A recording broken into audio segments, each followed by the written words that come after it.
a company growth rate increased to 8% in 2007, which was 2% increase from that of 2006. So the growth rate was 5% in 2005.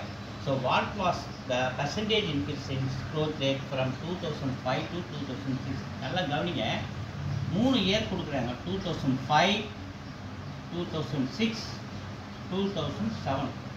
So இந்த 3% நம்ம target வந்து close எப்போதுமே 100% இருக்கும் ஒரு கம்பெனியுடைய target.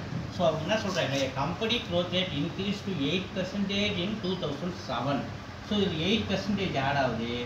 அப்போ 108% மாறுறாரு 2007, which was 2% increase from that of 2006.